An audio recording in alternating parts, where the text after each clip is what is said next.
Bakunzi baca no ya gusenga everyday twongeye kubasuhuza tubifuriza imigisha y'Imana ikomeze kubana namwe. Tugiye gukora none ikiganiro twigeze gukora mu gihe gitambutse kijyanye no kuboneza cyangwa ibyo pastor yavugaga yuko ari gutunganya urubyaro. Pastor twongeye kukwakira. Mwakoze Imana iracaturinze. Mbere yuko wenda dutangira iki kiganiro kuko ndabizi ngiye kuguha umwanya none usobanurira abantu ba gusenga everyday kuko numvishe babishaka cyane kugira ngo bamenye byinshi bijyanye n'icyo kintu wenda. Ndagira ngo ubanze dutangire udusengera uturagiza Imana mbere yuko tugira ikindi kintu dukora. Imana turagushimiye turaguhimbaje ugize neza data twese uri mu ijuru mu izina rya Yesu Kristo wemeye ko dukorana ikiganiro n'itorero ry'Imana riri mu mpande enye z'isi dukurikira kuri channel yacu ya gusenga everyday.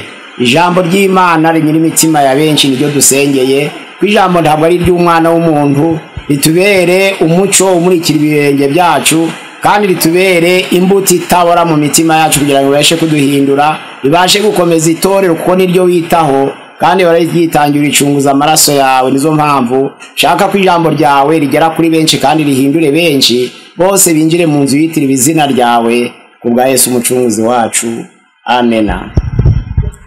Ndabona imvura isa nkaho iguye wenda ariko tugiye gukomeza.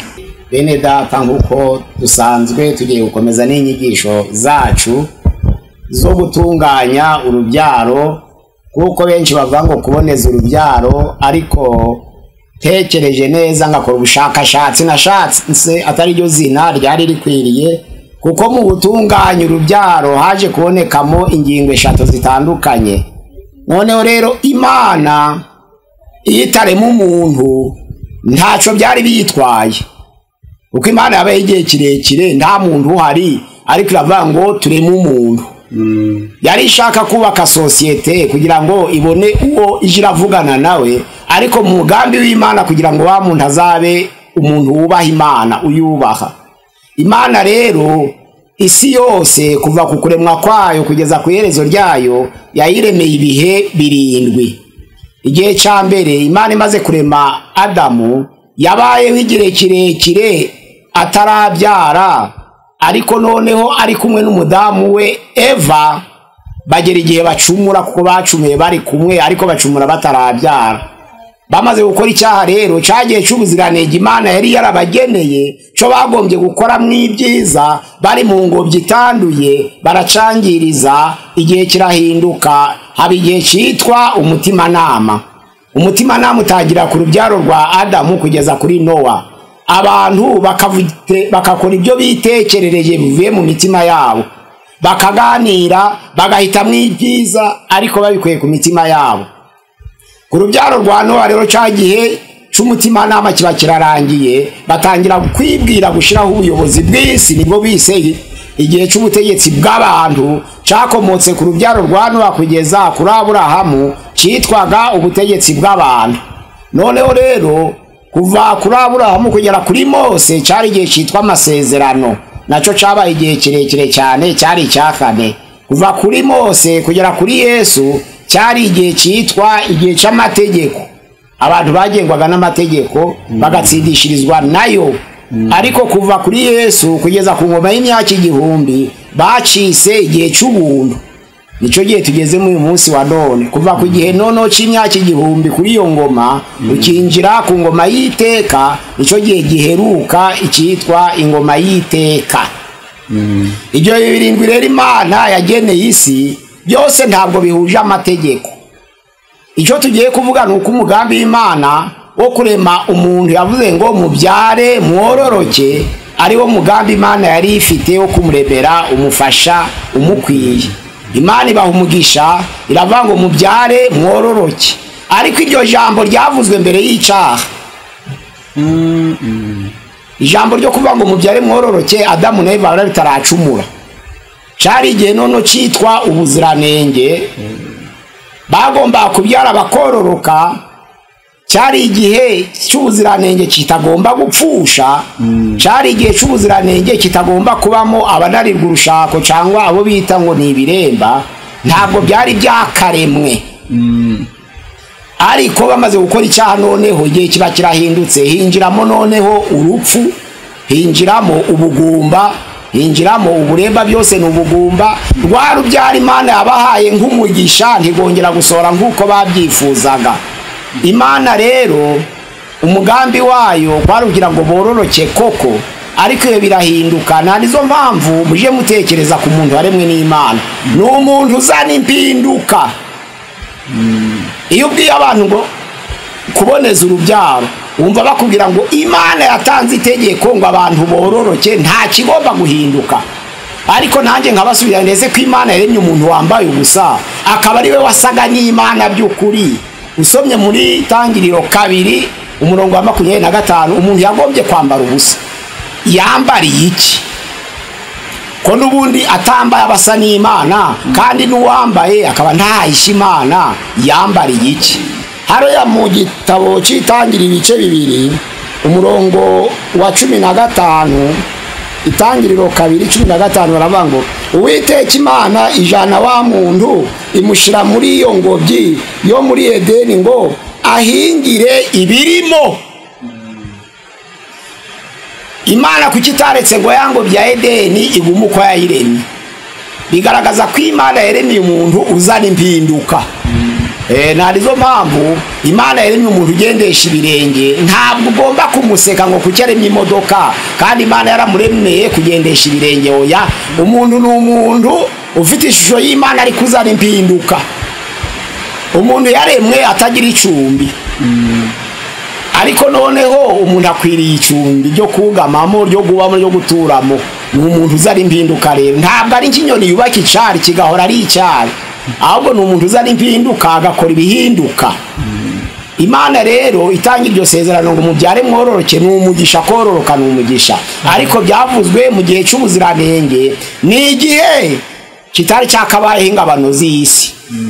Aziya itarabaho ngo igabanye ukwayo, Afrika, Uburaya, Oceani, noneho na Amerika yari isi imwe gusa. Ntabwo hari akabaye imigabane ngo umuntu avuge ngo mw'Abanyafurika mwe ntabwo dusa namwe mugiye. Noneho rero icyaha gikomeye cyaje kuza Satani yakoze, nuko yakoresheje ibihugu ngo bireme, ngo byireme mwibice ibihugu bitandukanye. Ijambo ryo kororoka rero ntabwo ari igihugu bifite ingabano. Ahubwo Imana imaze gushira wa muntu ku isi itagira ingabano, nibwo yavuze ngo mubyare mwororoke mwuzure isi, kuko itaragira ingabano. Ariko ibihugu bimaze kuza ashiraho ingabano, rya sezerano ntabwo ari iry'izo ngabano. Imana ntabwo yavuze ngo mugwire mwuzure Kongo, ntabwo yavuze ngo mugwire mwuzure Kongo, yavuze ngo mubyare mugwire mwororoke mwuzure isi. Ntabwo yavuze ngo mwuzure u Rwanda, kuko rwari rutarabaho, rwari mu yindi muri iyo si. Imana rero ntabwo ari yashizeho ingabano, ahubwo yemeye ko izo ngabano zibaho kubw'ingaruka y'icyaha. Nkuko yemera ko urupfu rubaho kandi atari yo yaruzanye, ikemera ko ubukene bubaho kandi atari yo yabuzanye, ikemera ko indwara zibaho kubw'ingaruka y'icyaha cyakozwe n'umuntu kandi atari yo yabizanye. No kugabanwa kw'isi Imana yarabyemeye, kuko abantu bariho mu ngaruka y'icyaha batakiriho muri cyagiye cy'ubuziranenge Imana yabageneye. Ubwo rero gutunganya urubyaro icyatumye mbitekereza, nasanze abantu batumva ririya sezerano. Itangirira igice cya mbere umurongo wa mbere aravuga ngo mbere na mbere Imana yaremye ijuru n'isi. Isi yari itagira ishusho, yariho ubusabusa, umwijima wari hejuru y'umuhengeri, maze umwuka w'Imana yagendagendaga hejuru y'amazi. Umurongo noneho wa 6, Imana iravuga iti habeho isanzure hagati y'amazi rigabanya amazi n'andi mazi. Hariya ku murongo wa 11 aravuga ngo Imana iravuga iti ubutaka bumeze ubwatsi. Umurongo wa 14 aravuga ngo Imana iravuga iti mwisanzure ry'ijuru habeho ibiva bitandukanya amanywa n'ijoro. Noneho hariya ku murongo wa 24 aravuga ngo Imana iravuga iti isi izane ibifite ubugingo. Noneho ku murongo wa 26 Imana iravuga iti tureme umuntu agira ishusho yacu. Turumva intambwe zo kurema. Umunsi wa mbere Imana yaremye ubutaka. Umunsi wa kabiri Imana itunganya amazi yo ku butaka. Umunsi wa gatatu Imana itunganya ibimera.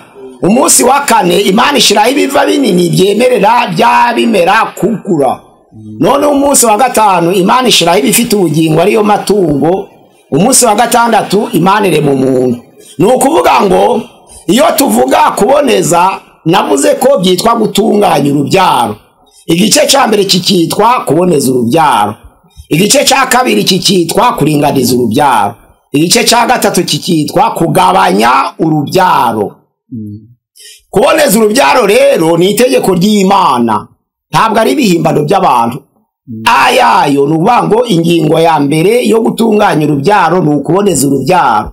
Iryo ni isezerano ry'Imana, niryo abanjije gutangiriraho itanga urugero. Iravuga ngo murebe uko muzabaho rero. Muje mubanza kurema ubutaka, wese agira hazubaka. Nimurangiza murebe ko bwa butaka bufite amazi, kuko amazi ari mu bitanga ubugingo, ntabwo umuntu yaba atagira amazi. Nimurangiza murebe ko hari ibyo kurya izamera kuri ubwo butaka. Nizo mpamvu usanga abantu baje gushaka ubutaka bakareba hera, bakareba ubutayu bakabwanga, nuko bashaka bya byo kurya nyine bimera ku butaka. Noneho umunsi wa kane Imana iravuga kugira ngo bikure bya bindi bimera ku butaka, nuko byavirwa n'ibiva binini, izuba n'ukwezi byavira bya bimera bikabona gukura bikagira ubuzima. Imana irema ibiva binini byemerera ibimera gukura. Umunsi wa gatanu Imana iravuga ati umuntu ashobora kugira amazi akagira n'ibyo kurya, ariko yakenera n'amata. Imana irema noneho ibifite ubugingo ariyo matungo. Imana iravuga iti ubutaka burahari aho kubaka habonetse. Imana iravuga iti amazi arahari yatunga abantu. Imana iravuga iti ibimera byabonetse ibyo kurya. Imana iravuga iti ibiva binini byarabaye. Ariko Imana iravuga ngo amatungo bwabonetse, wa muntu akwiriye kuremwa kugira ngo abone aho yubaka, abone amazi yo gukoresha, abone ibyo kurya, abone amatungo yo korora, kandi abitegeke. Ni ukuvuga ngo umuntu aremwa nyuma y'ibintu. Nibyo bisobanura kuboneza urubyaro. Imana yari ifite ubushobozi bwo kurema umuntu mbere y'ibintu, ariko yashatse kutwereka modere, inzira tuzanyuriramo. Iravuga ngo nawe nk'uko Imana itaremye umuntu utagira ubutaka, nawe nuja kurongora uzamanze wagura ikibanza. Niko Imana yashatse kutubwira. Imana yashatse kuvuga ngo ntabwo ugomba kubaho utagira ibyo kurya, habanza kuza ibyo kurya. Banza ugira amazi, ugira ibimera, nubona ibyo kurya, wa muntu azaze afite ibyo kurya, afite ibyo korora. Icyo nico bita kuboneza urubyaro. None rero kuboneza urubyaro, ntabwo Imana yatanze umubare w'abana tugomba kubyara. Ni ukuvuga ngo umuntu agomba kubyara umubare w'abana ashaka imbere y'Imana, biratunganye.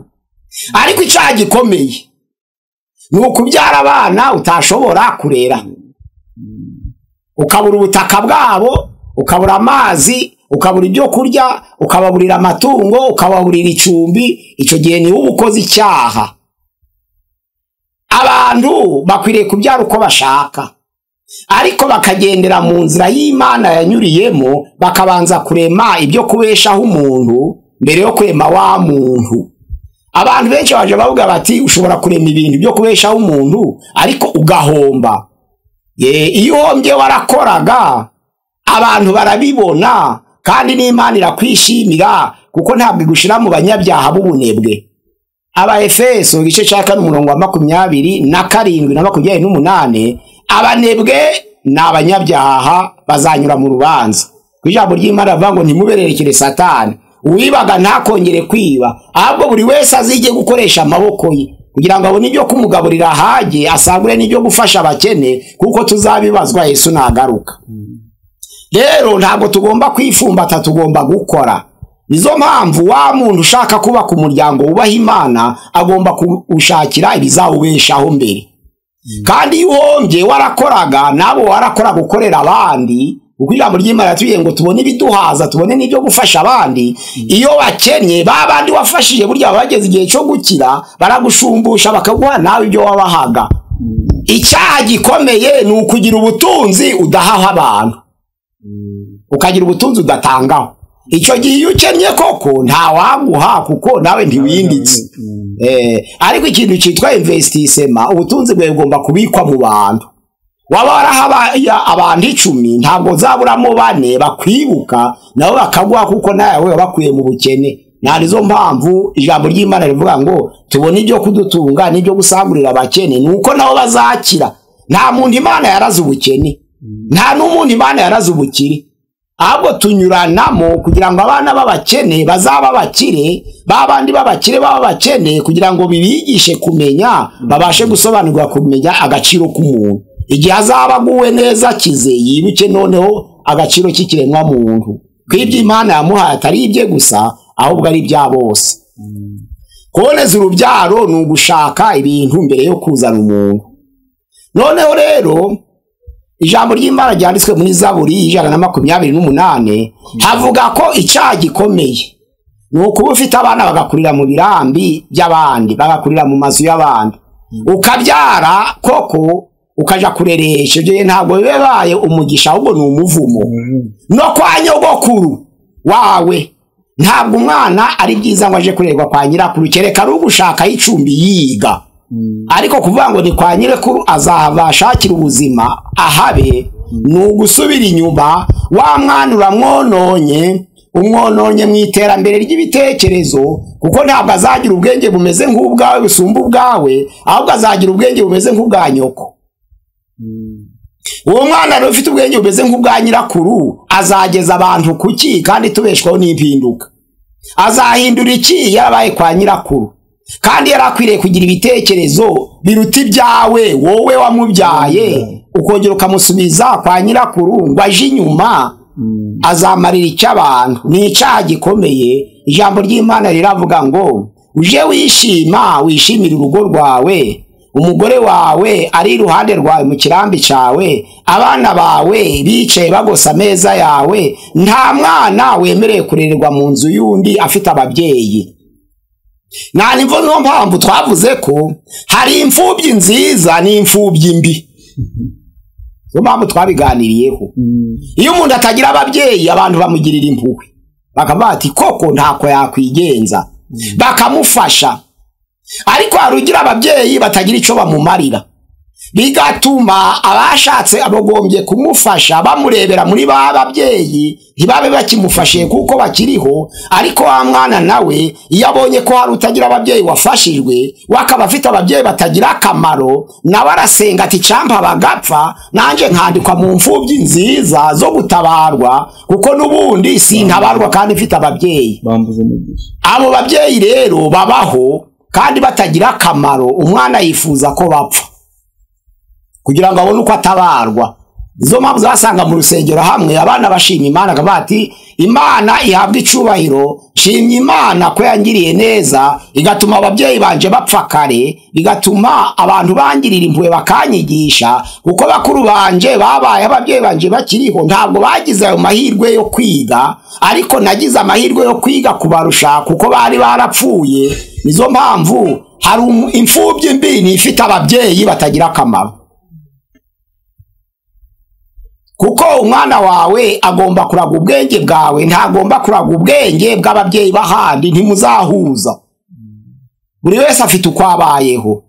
Wa mubyeyi nawe azabaha ubwenge bwe afite, ntabwo azabaha ubwenge noneho bwawe kandi bakwiriye kugira ubwawe. Ikindi, uwo mubyeyi nawe ntabwo azaba afite impuhwe z'abo bana. Iyo umuhaye umwana ngo aje kumukorera, akaba afite abana 5, akorera aba bana 5 biga, yaba yari afite impuhwe, yagombye kwigisha n'uwawe bagatekerwa na nyina wabo bana, cyangwa nabagakuramo umwe mube nabakabatekera. Ariko kuko abari kugushukisha 10,000 byo ku kwezi, aravuga ati wawe we naze hano ndagufashije, kandi ndagufashe kugira ngo atekere abana banje, weye kwiga banje bige, noneho ugaha Imana icubahiro ngo ubwo ubonye akazi. Ubwo uri umwicanyi. Umuntu ureresha abana uretse ko bashaka icumbi biga, ni umwicanyi. Umwana akwiriye kurerwa iruhande rwa nyina na se, akazarerwa kundi mubyeyi ashaka icumbi, ari umunyeshuri. ariko umubyeyi wabyaye abana akwiriye kubirerera ubwe, akabakuza ubwe, akabaha n'ibibakwiye n'ibibatunze. Ijambo ry'Imana riravuga ngo ntimurakaza abana. Burya iyo umwana utamuhaye igisa n'icundi kandi bakurana arababara cyane. Ntabwo ari mukuru ngo yumve icyaguteye ubukene, kandi ntabwo urwaye ngo amenye ko icyaguteye ubukene ari uburwayi. Arabona uri muzima nk'abandi, ariko akibaza impamvu abana b'abandi baja ku ishuri wawe we ntajeyo, akabyibazaho cyane. Nta bwenge afite ngo amenye icyaguteye ubukene, nawe ntiwamwigishije icyaguteye ubukene. Ubwo rero aho kubyara umwana nk'uwo wo gutera agahinda wamureka. Ndabizi abantu benshi batwarwa n'umunyenga wo kurongora, abenshi akumva ko kurongora ari byiza koko, ariko yatwarwa n'umunyenga wo kurongora akirengagiza ubusharire buzaturukamo, kandi ubusharire buzaturukamo buzaba ubwe n'ubw'urubyaro rwe. Ariko mumenye ko muri uwo munezero wo kurongorana havamo ubusharire busibanganya umunezero wose wagize igihe warongoraga. Noneho rero ubusharire bwamara kukurenga ukajye ushaka abantu mutafatanije gusangira umunyenga ngo bagufashe kurera abana. Icyo ni ikibazo gikomeye. Warajije umugore wawe uri wenyine, ntawe wabibwiye, nta nuwo wabihayeho. None abana bavuyemo baje ari ubusharire, ugiye gushaka abantu bagufasha, ugiye kwicara ku muhanda ngo abantu bagire imbabazi, ukibwira ko batazi abana aho baturuka. Abanza uwo munyenga nyine hakaza ubwo busharire. Iyo udashoboye kuburinganiza rero abana urabasharirira. Ariko ijambo ry'Imana rivuga ngo base ntimukigera musharirira abana, mwibabaza abana, kuko nimubabaza igihe kirekire barazinukwa. Iyo batarya neza abaturanyi barya neza barazinukwa, iyo batiga bagenzi babo biga barazinukwa. Kuboneza urubyaro rero nuku rema ibintu mbere yo kurema umuntu akaza abisangaho. Ariko hari indi nzira nayo nziza yo kuboneza urubyaro wenda utanyuze muri izo ngizo mvuga. Inzira nziza nuko waje ugereranya imyaka y'umubare w'abana ukwiriye kugira mu buzima bwawe. Urugero, iyo urebye umukobwa w'imyaka 16 ukamurongora, umenye ko azabyara abana 17. Iyo urongoye umukobwa w'imyaka 18, umenye ko abaki azabyara ni 14. Iyo afite rero 21 nk'uko bamwe bifuza, aba afite 11. Iyo rero afite 25, aba afite abana 9. Iyo afite imyaka rero 30, iyo abyaye benshi yabyara abana 7. Iyo afite abana imyaka 32, aba afite abana 6. Iyo afite 38, aba afite abana 3. Iyo afite imyaka 40 ari umukobwa abasigaranye abana 2. Nawe uri umusore rero n'uwo mukobwa murebe mufite iyihe myaka, kuko gushaka umuntu akerewe ntabwo ari icyaha, no kurongora vuba nabyo ntabwo ari icyaha. Ariko ugomba kumenya ngo iyi myaka igira abana bangahe, kuko abashakashatsi umudogiteri witwa Bagirisha Saha yakorera Gigoma muri 81 yakoze ubushakashatsi kuri ico kintu, avuga imyaka abana yagenewe. Noneho niba ushaka abana 2 uzarongore umugore w'imyaka 40, nta kibazo, ni mwiza, Imana izabishima. Ntabwo Imana izatanga ingorano ku barongoye abagore bato, Imana izatanga ingorano kubuwarije gahunda y'ubukwe. Ntibayivogere ngo bayanduze. Kwanduza gahunda y'ubukwe ni ukudashobora kurera abana, nabyo birimo. Kwanduza gahunda y'ubukwe ni ukutarera abana, birahari. No mu Baheburayo igice cya 13:4 aravuga ngo no kurongora kw'abashakane kwe kugira inkomyi kandi kubahirizwe na bose, nibyo kugira abana ukabatunganiriza ibyiza biri muri gahunda y'Imana. Ni ukuvuga ngo Imana izanezerwa kuko abyaye abana ukabarera. Ariko ingaruka y'icyaha tubayemo izana isoni, izana kunuka kw'abantu, izana indwara, izana inzara, izana intambara, bikazana urupfu. Tugomba kugendana n'ingaruka z'icyaha, kuko ingaruka z'icyaha zizashira Yesu agarutse. Yesu yakweye icyaha kubw'igitambo cy'iteka, ariko ingaruka z'icyaha zitugeraho kubw'icyaha cy'inkomoko cya Adamu, nubwo zitatubuza ubugingo ariko turwana nazo zigatuma nazo tutabasha gutunganya isi. Umuntu rero yararemwe kugira ngo atunganye isi, azane impinduka ku isi. Kuboneza bisobanura ngo kurema ibintu mbere y'umuntu. Umuntu ntakavuke ngo abure aho yubaka, umuntu ntakavuke ngo abure icarya, umuntu ntakavuke ngo abure itungo, umuntu ntakavuke ngo abure aho yubaka agira icumbi. None wa muntu akwiriye kubaho maze Imana ikanezerwa. Rya jambo ryo kuvuga ngo mubyare mwororoke, rimwe turabyara bagapfa, kuko ryakomwe mu nkokora n'icyaha cy'umubyeyi wacu wa mbere ariwe Adamu. Hari ababyara ntibarere, hari ababyara kubera urupfu, hari ababingumba ntibabone na rwa rubyaro kubera ingaruka y'icyaha, ariko n'ababyara nabo mubyare muri gahunda y'Imana, murera abana, kuko umwana wize arakubahiriza, ariko umwana utarize abandi biga, ubwo se azaba umukristo ryari? Ese umwana wa pasiteri wakuze agasanga urungano rwe rwarize watarize azavuga ngo se yari umukristo? Oya. Kuboneza rero ni igice cya mbere cyo gutunganya urubyaro, ni ukuvuga ngo ni ukurema ibintu mbere yo kurema abantu. Abantu rero turababyara n'ibindi tukabikorera, tubanze dukorera ibintu nitubara dushake abantu. Wagira imyaka 60 nushaka uzarongora ufite 60, nta kibazo ku Mana, nta n'icyaha kirimo. Macron nk'uko amateka avuga, perezida w'Ufaransa Emmanuel, bavuga ko yarongo afite imyaka 39, mwarimu wamwigisha afite 62. Harubarusha ubuzima bwiza se? Nibashaka abana bazafata ababakuru babo babigisha. Imana ibaha umugisha. Ntabwo Imana izaduha ingorano kuko twabyaye abana, Imana izaduha ingorano kuko twarinze gukiranuka kwacu imbere yayo. Ubwo rero ufasha abana b'umukene ukabarera mu rwego rw'akareze mwabawe, Imana ihabwa icubahiro kandi izaguha ingorano kuri ibyo. Nabawe nabo nubarera, Imana izaguha ingororano. Ku ijambo ry'Imana muri Zaburi ya 127 ku murongo wa 2 haravuga ngo abana ni ngororano Imana itanga, kandi buto zo bunda yacu nizo ngororano Imana itanga. Ni ukuvuga ngo umurage w'Imana ni abana tubyara, ariko hinduka umurage w'ukuri iyo twabashe kubakuza bakabaho batazinutswe. Imana yacu idusange. Noneho rero irarangiye, tugiye kuja kuri B yayo. Kuringaniza urubyaro. Kuringaniza urubyaro ni ingingo ya 2 yo gutunganya urubyaro. Kuringaniza urubyaro, wibuka wararangije kurongora ufite abana ukabyibuka nyuma, byaragucitse. Ufite abana 2 wagiye kwishura ku ishuri, amafaranga bamake.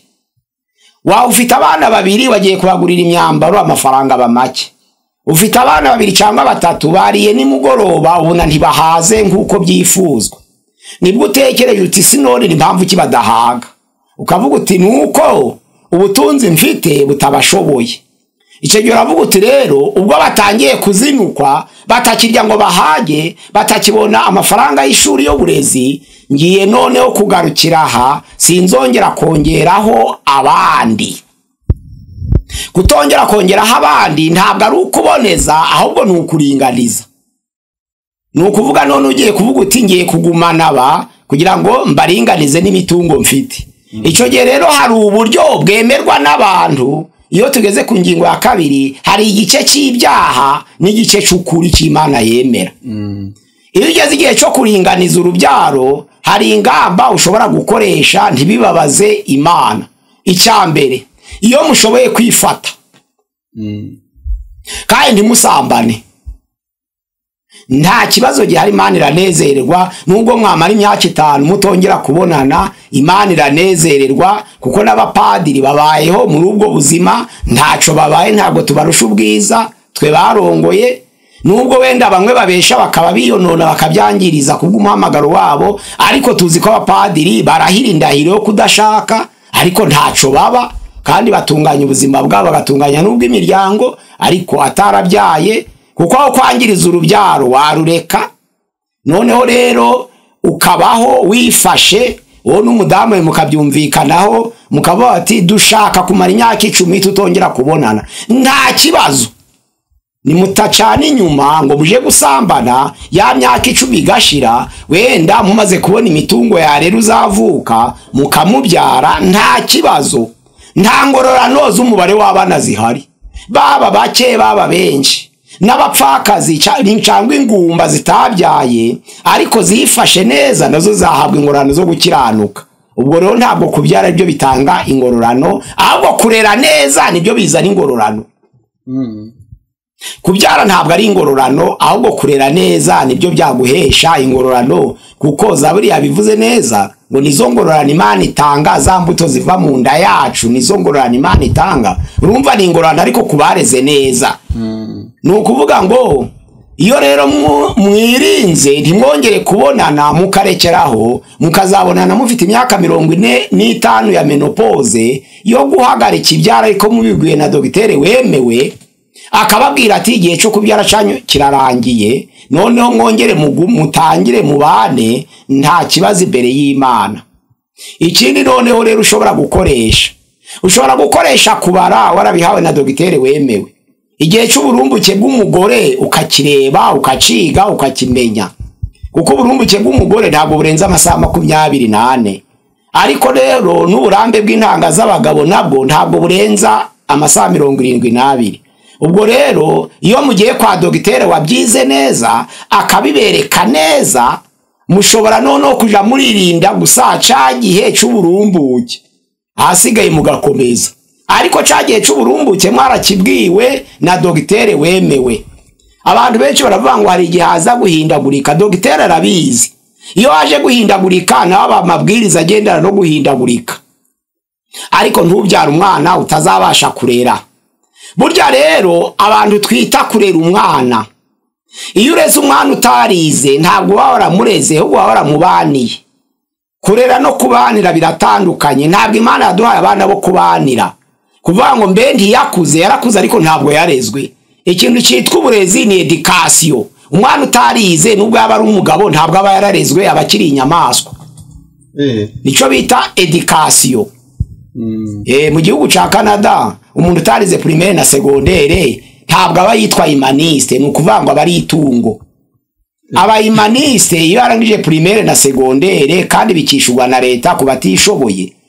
Rero iyo utashize umwana mu ishuri ntabwo baba waramureze, ahubwo waramubaniye nk'inshuti. Ubwo noneho rero ntabwo warakoze iby'Imana ishaka, kuko utamuhaye uburezi. Mwana wanje ngo sinakureze, warandeze sinarize. Utarize ntabaranyuze mu burezi, kuko uburezi mu gifaransa ni education. Nukuvuga ngo nta cingano y'uburezi wigeze ugeraho. Ubwo noneho rero icyo Imana yemera muri ico gihe iyo warenzwe n'urunigi, nukubara ukurikije uburumbuke bw'abagore, ugakurikiza uburambe bw'intanga z'abagabo, no kwifata ni bine bigomba kubahirizwa. Ugomba kumenya kubara ukoresheje urunigi, cyangwa ukamenya kubara ukoresheje uburumbuke bw'umugore, cyangwa se ukamenya kwifata, cyangwa se ugakoresha ikintu cyitwa méthode traditionnelle itagorana. Nukuvuga ngo iyo ufashe amazi y'indimu ukayavanga n'ubuki bw'umwimerere, ugashiramo n'amabyimvubu, ukashira mu gitsina cy'umugore, ntaco byangiriza ku gitsina cy'umugore, nta nubwo atwita. Niyo méthode traditionnelle yonyine yemewe. Naho agashinge kazana indwara z'umubiri nticyemewe. Agapira jadere ntabwo cyemewe mu kuboko. Kwiyakana ibyo bita coit animal ntabwo byemewe imbere y'Imana kwiyakana. Noneho rero diaphragme ntabwo yemewe, akantu kameze nkate umutwe ku musaraba bashira mu gitsina cy'umugore ntabwo cyemewe. None ico bita spermicide, umuti artificiel bashira mu gitsina nawo kici intanga ntabwo wemewe. Nukuvuga ngo jadere ntiyemewe, ugashinge nticyemewe, spermicide ntiyemewe, diaphragme ntiyemewe, kwiyakana ntibyemewe imbere y'Imana. Noneho rero kwiyakana ukamena hasi ni icaha, na Bibiliya ntabwo irakivuga. Mu Itangiriro 38, Itangiriro 38 ivuga ibyo kwiyakana. Yuda yabyaye umuhungu witwa Eri. Uwo muhungu yari umunyabyaha mu maso y'Uwiteka. Ijambo ry'Imana riravuga ngo Imana iramwica. Ariko amategeko aravuga ngo Onani murumuna we ngo nono nacikure mukuru we acura umugore we. Acikuye mukuru we atunze uwo mugore agira ikintu cyitwa ishari. Aravuga ngo abana bazavuka bazitirirwa mukuru wanje, none sinshaka ko bazasa nanje batitwa banje. None agira ikintu cyitwa ishari. Akora ibyaha bibiri bigaragara. Akora icyaha cy'igihe cyo gusohora agasohorera hasi, akora n'icyaha noneho cy'ishari, kwanga ko abana basa nawe bakitirirwa mukuru we. Habaye bibiri, kumena hasi n'icyaha n'ishari n'icyaha. None Imana irarakara. Ijambo ry'Imana riravuga ngo nawe iramwica. Kumena hasi n'icyaha, spermicide n'icyaha, diaphragme n'icyaha, coitus animal n'icyaha, agapira n'icyaha, akainjection n'icyaha. Ibyo byose bituma umubiri w'umuntu ugira impinduka zaza n'uburwayi, ntabwo byemewe imbere y'Imana. Ariko biriya bine nibyo byonyine byemewe: kwifata, kubara, urunigi, no gukoresha iriya metode ya gakondo traditionnelle yo gufata amazi y'indimu ukayavanga n'ubuki bw'umwimerere ugashiramo amabyimvubu ukashira mu gitsina c'umugore. Ntarwara kandi ntatwita. Ico gihe nta kibazo kibaho, ubigenderaho nk'uko byifuzwa. None ro kuringaniza bisobanura ngo nukuba waribagiwe, naho kuboneza ni uburyo bw'Imana yaremye ibushiraho. Tugiye kuja kuri se, igice ca gatatu cyo gutunganya urubyaro. Yitwa noneho kugabanya urubyaro. Ubundi hari uburyo muri za leta zimwe na zimwe zishira mu tegeko nshinga uburyo bw'imwororokere y'abantu, bakavuga bati hari igihe ushobora guterwa n'inda n'umuntu utifuza. Noneho rero mu itegeko nshinga amahanga cyangwa za leta z'isi zashizeho uburyo tugomba kubyitwaramo. Hari inda zemewe gukurwamo zitavutse. Baravuga ngo inda watewe n'uwo mufitanye amasano ya bugufi. Urugero, umukobwa watewe inda na se, bakavuga bati iyo nda ntabwo yifuzwa, igomba gukurwamo. Bakavuga ati umuntu watewe inda na musaza we, bakavuga bati umuntu watewe inda na nyirarume, bakavuga ko iyo nda ikwiriye gukurwamo kuko itifuzwa. Ariko Imana ntabwo yakwemera kukuramo inda y'umukobwa watewe inda na se. Imana ntibyemera. Uwo mufitanye amasano ntabwo Imana yemera ko iyo nda ivamo. Indi nda yemeye gukurwamo kubw'itegeko nshinga ni umukobwa wafashwe ku ngufu kuko atayifuzaga. Ariko Imana iza akamaro k'uwo muntu, yagacira uwo muntu n'abafashe abakobwa ku ngufu babyaye mw'abana bagiriye ibihugu akamaro kuko ni abantu. Rero abantu bavuga ngo barakuramo inda kuko batewe inda na se ni abanyabyaha. Abantu bavuga ngo barakuramo inda kuko bayitwite bafashwe ku ngufu nabo ni abanyabyaha. Baba bashaka kubahiriza amabwiriza y'itegeko nshinga z'ibihugu barimo, ariko ni abanyabyaha.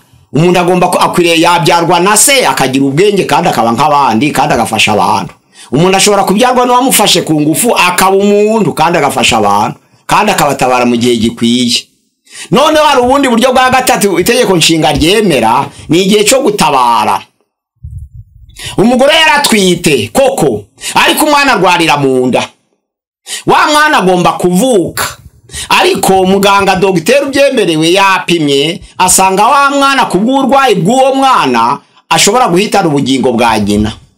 Icyo gihe dogiteri aguhitisha makavatsi, none se uyu mwana uri mu nda ararwaye kandi uburwayi nitutatabara kare uburwayi bushobora kuzahitana nyina. None uyu mwana tumukuremo kugira ngo turokore ubugingo bwa nyina, nyinabeho umwana apfe. Icyo gihe muragenda mugatekereza kuko muyahawe na dogiteri wemewe yarabyigiye arabizi. Uwo mwana ufite uburwayi buzahitana nyina akwiriye gukurwamo kugira ngo barokore ubuzima bwa nyina. Hari abandi bavuga batese umuntu avuze ngo reka nyina apfe ahubwo umwana arokoke.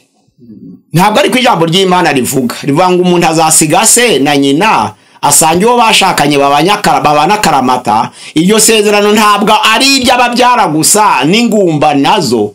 Umugore wawe rero aruta abana bawe nkuko n'umugabo wawe aruta abana bawe. ari uguhitamo rero hagenda umwana kubwo kurokora ubugingo bwa nyina, ntabwo hagenda nyina kubwo kurokora ubugingo bw'umwana.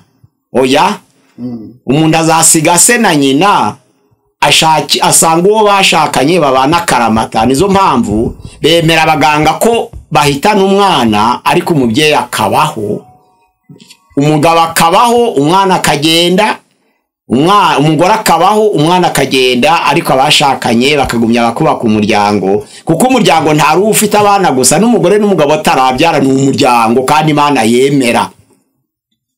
Uko niko bita kuringaniza. Kuringaniza rero muje murakoresha iriya metode traditionnelle navuze, mukoreshe kwifata, mukoreshe kubara, mukoreshe urundigi. Ahasigaye mubaka umuryango wubaha Imana. Naho ni mukoresha agapira, mugakoresha urushinge, mugakoresha spermicide, ya miti yica. Hari n'ubundi buryo abantu bakoresha bakagira ngo ntari icyaha, ibintu byitwa vasectomy.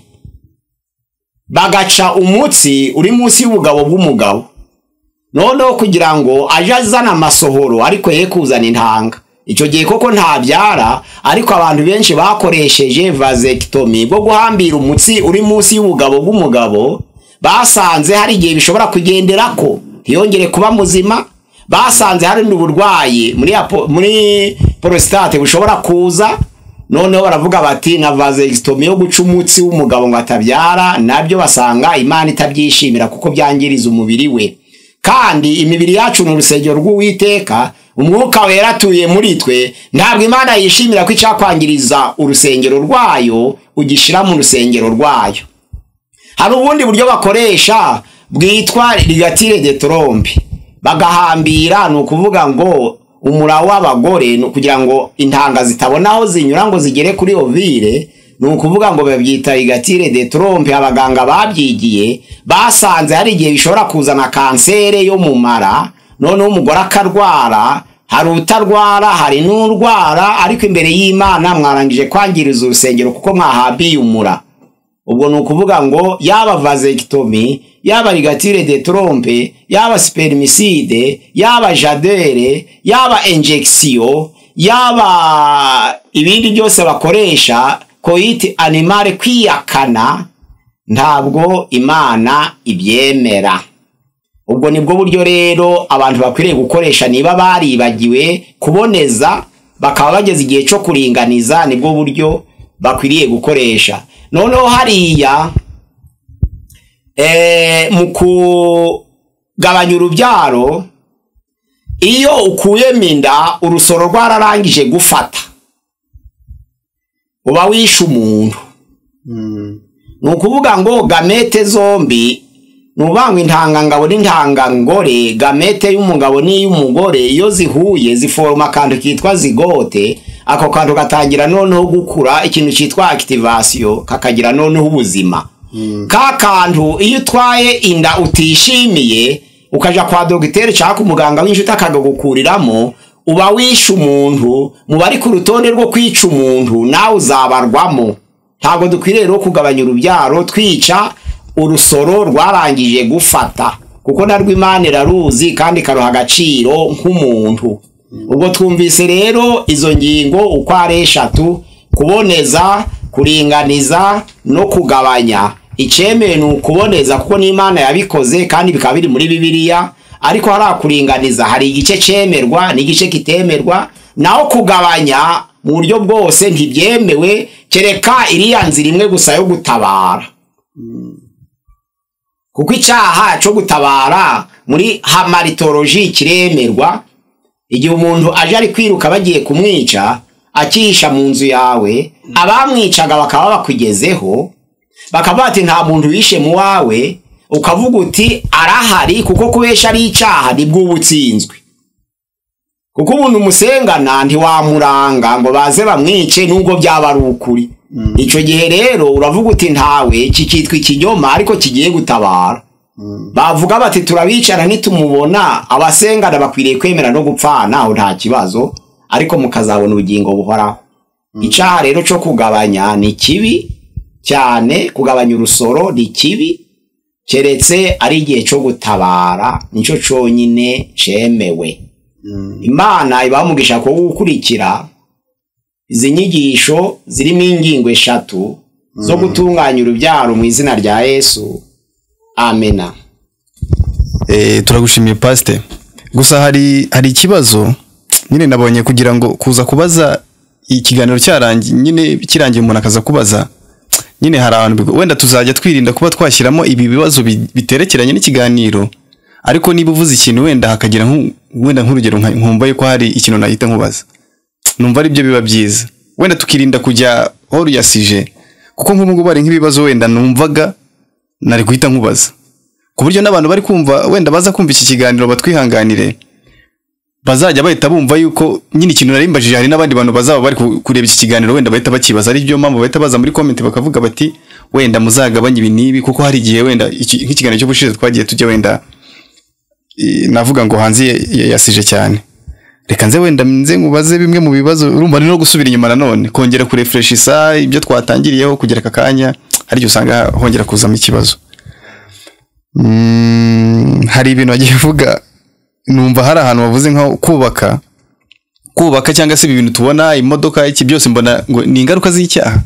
Ingaruka z'icyaha nyuma yuko Adam na Eva bamaze gucumura, nicyo gituma hahise haza ibibindi. Hari ikindi kintu nanone wongeye kuvuga ngo niba bavuga ngo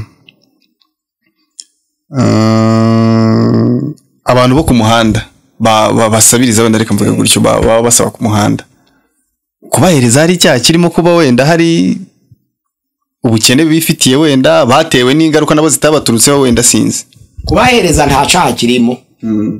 Ariko bikwishingikiriza guherezwa ngo babere umutwaro abantu. Yanditswe mu Batesaloniki igice cya yaba 2 igice cya 3 murongo wa 9 kugera kwa 10 haravuga ngo narimbi kwiye kugira ngo mbone ibyo gutunga ubuzima bwanje ko nanje mbabwiriza ubutumwa bwiza, ariko kugira ngo ntabaremerera nizo mpamvu ngerageza kubwiriza ubutumwa ngakora n'imirimo yanje y'iruhande nihariye kugira ngo ntabahere igisitaza, kandi nsoze ryasezerano rivuga ngo udakora ntakarye.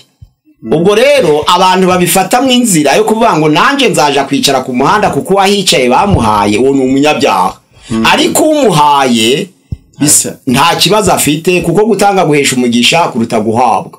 Nubwo wahereza umujura, Bibiliya ntivuga ngo tuzafasha abakiranutsi gusa. Umujura akaza ati wamfasha, nubwo wawizi ko ari umujura mufashe kugira ngo usoze gukiranuka kwawe, wazarimbuke kubw'ibyaha bye, ariko guhereza byo nyine ni umugisha. Hari abantu none bavuze ku bijyanye n'ubukwe, kubahiriza gahunda y'ubukwe n'ukurera cyangwa n'ugukora ubukwe. Nyine no kuvuga umuntu umwe niba akoze ubukwe hari gahunda yubahirije kamvuge y'Imana, nanone umuntu wundi akubahiriza kurera atarakoze ubukwe, ubwo umuntu wazaba yakoze neza muri abo ngabo n'uwe ari utarakoze ubukwe akubahiriza kurera, ari n'uwakoze ubukwe utubahiriza kurera akarera babandi utarakoze ubukwe. Oya, atarakoze ubukwe ariko akabyara, no kuvuga yarashatse ariko bitemewe n'amategeko. Oya, ubukwe ni iki? Ubukwe ufite ibice 4. Hari mariage par consentement mutuel, kumvikana Imana barabune. Hari mariage par consentement mutuel, gukundana kw'abana. Ubwo ni ubukwe bwa mbere, niyo nkingi y'urugo. Iyo mukundana ubwo ni ubukwe. Ubwo ni ubukwe kumenyana. Ubwo bamenyanye gutyo bugahita babana mukaba mwemeranije, iyo ni ya mbere y'ubukwe. Nta pastor wateyeho kashe. Ni ubukwe. Ariko noneho rero tugiye kugenda mu ntambwe z'ubukwe. Noneho rero intambwe ya kabiri ni ukumubwereka ababyeyi. Noneho ababyeyi bisaba inkwano. Babyita mariage coutumier, ubukwe bw'umuryango. Noneho gatatu, kuko ntabwo muri aba babyeyi gusa muri nabi igihugu, kikabibutsa batariko hari na mariage civile tubamenye. Noneho mukaja ku murenge mufite n'abahamya mugasinya ko mugiye kubana. Hakaza ubukwe bwa 4 bwo kubereka itorero abo musengana. Noneho rero imbaraga nyinshi ziba ku bukwe bwa mbere bw'urukundo rwabo bonyine. Noneho ibindi bikaza ari nko gutwerera no guherekeza. Kuko ntiwaba muri societe batakuzi. kumva ngo wararongoye isengana n'abantu batabizi wari ukwiye no kubabwira uretse kubimenya gusa bakanagutwerera nabyo dukwiye kubyemera ubukwe rero bwuzuzwa n'ubukwe bune ariko imbaraga zikaboneka ku bwa mbere. Nese kujya numva abantu ikintu baha agaciro cyane nuko habaye nyine mariage tukabona imodoka tukabona abantu benshi babutaye n'abantu urakoze ubivuze neza tabantu Imana iha agaciro urukundo mufitanye ibindi bikaza biyongera. Iyo umugore n'umugabo bakundanye kuja gukwa ntabwo usanga ari ikibazo cyane kuko iyo umuntu agukunda utanamukoye murabana. Ese nk'ubwo abantu wenda bakoze ubwa bukwe bwa mbere twavugaga bwo kuba baramenye nebe bagakundana bakabana yego bakagera igihe bakabyara batari bajya kubyereka itorero ababyeyi cyangwa se gutyo bwa bundi yego bakazasanga nibajya gukora ibyo ngibyo wenda bazica cya kindi cyo kuba barera babandi babyaye yego bakabyihorera yego ubwo Imana izababaraho ikihe cyaha ni ukuvuga ngo bazicwa n'icaca gasuzuguro kandi barabuze ubushobozi. Niba barabuze ubushobozi babibwira itorero ntiryanga kuyatanga n'iryo rizicwe no kudafasha. Nukuvuga ngo niba uri umukristo ukaba utishoboye nibyo washatse kuvuga. Umukristo utishoboye akaba yakundanye n'umukobwa bakavuga ati ubushobozi bwo gutegura ubukwe ntabwo itorero rigomba kubikora. Byaba ritabikoze kubasezeranya byo nta gaciro byaba ariko ndabizi ko nta torero ryakwanga gusezeranya abantu nuko ari abakene oya ntaryo. Kandi no ku murenge naho ayo umurenge bayaguharira bumva ushaka gusezerana nta bakwanga ko umuryango wubakwa. Ubwo rero ahubwo waje kurega no kuvuga ati ko nakunze umukobwa nkabura inkwano itorero rigaceceka. Iryo torero riceceka kubabuza inkwano n'ubushobozi naryo ntiryari rikwiriye kubaho. None se muri buriya buryo wagiye uvuga bujyanye no kuringaniza kuboneza ubwo navuga ngo kuba hari ibintu bitemewe ngiye numvaga wenda icyaha kiba igihe hari umuntu warangije kuba igihe urusoro intangangabo yahuye n'ingore bikabyara hakagira ikintu kivamo niyo zigote ubwo icyo gihe iyo hagize ikintu cyice iyo ntanga icyo kintu kiremye ndumva ari cyo habaye icyaha bwa buryo se butuma hataza kubaho contact. Ibyo navuze urugero ni ukuvuga ngo ntiwatwikira izi ntebe mwayino nzu arizo wifuza ko zisha ngo ze gusiga inkovu ku nzu ngo byashoboka. Ni ukuvuga ngo kugira ngo uzitwike kereka ubaje kuzikuramo kugira ngo iyi nzu hatagira ikiyikora. Izo mpamvu kwicira umwana mu nda burya izo mbaraga zituma intanga zidafata ntabwo zitira izo ntanga zonyine hari n'andi maserire y'ubuvangingo ahagarara ugasanga bamwe barabyibushe atari wo mubyibuho wabo ugasanga abandi bava bidashira atari ko bari bakwiriye kuba ugasanga abandi barananutse mu buryo butari bwo. Nubango biriya kuri murongo abakorinto ba mbere bice 3 murongo wa 16 ari bice 6 murongo wa 19 ari amagambo hari ngo ntimuzi ko imibiri yanyu ari urusengero rw'Uwiteka ntabwo mubizi kandi ko umwuka wera agendera muri mwe agatura muri mwe none ntimukishimire no kwangiriza urusengero rw'Imana niba hari ikintu cyarwangiriza buriya kiriya kintu gituma intangangabo n'intangangore bidahura biri mu nda y'umugore ntabwo bituma ari ibyo gusa bidakora hari n'ibindi bihagarika. Umuntu uza mu miyobekere y'amaraso hari n'indwara zibaho ukazibana igihe kirekire wibwira ngo uri muzima kandi warashaka kugira ngo intanga arizo ze guhura gusa. Ubwo rero kuko byangiriza urusengero izo bibabaza Imana kwicira intanga mu muntu ntabwo Imana ibabazwa n'izo ntanga kuko atari umuntu. Ubundi tumena byinshi umuntu sarongora yarayiroteye ukangaye ni byinshi cyane.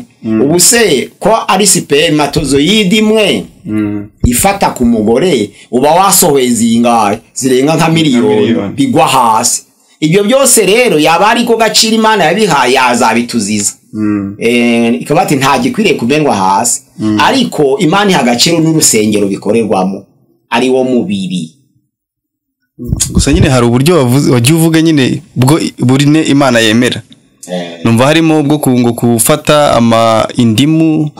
amazi y'indimu ukavanga niba n'ubuki niba ari n'amabyi y'imvubu yego se pastor ubu abantu babona imvubu ayo mabyi y'imvubu ni bangahe nk'ubu nkanjye kuva navuka sinari nabona inu imvubu utagiye amahanga urumva rero ubwo buryo bundi rero nuko utabajije abavuzi barayafite ubwo buryo bundi buragoranye cyangwa ukamara ngo kumara imyaka runaka utabonana n'umudamu warashatse ntabwo ari icyaha ku Mana ntabwo ari icyaha ariko biragoranye ariko ntabwo ari icyo dushaka ni ubugingo kuko n'upfushije umugabo akiri muto aremera akaberaho kugeza igihe azapfira kandi nta n'indwara iza mu mubiri we nese ko ibyo byose biba byarabaye umuntu avuga ngo reka nshaka umugore kugira ngo ryara rinagiriraga hanze rizajye rimushiriraho n'urugero tegura noneho uboneze gute ishaka ibyo kurya by'abantu utarababyara aho nta kibazo kubyare na 40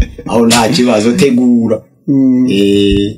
murakoze pastor ndumva twaba duhiniye aha ngaha wasezera abantu wenda bakurikira gusenga everyday ukabahereza za adresse n'ubundi mukunda kubahereza mubasaba no gukanda subscribe like na share kuri channel yacu murakoze bene data ko kudukurikira kuri channel ya gusenga everyday twarimo tuganira ku ngingo yo gutunganya urubyaro yarimo ingingo yo kuboneza urubyaro kuringaniza urubyaro no kugabanya urubyaro twabonye muri ibyo iby'Imana yemera n'iby'Imana itemera mwankurikiye abadukurikira rero mukomeze gukurikira inyigisho n'abashaka kutubaza iruhande ku nimero ya WhatsApp yabaza kuri 0786 669 0786 naho telefoni igendanwa nk'ushaka kubaza ikibazo ngo musobanurire gusa tuvugana ni 0783407035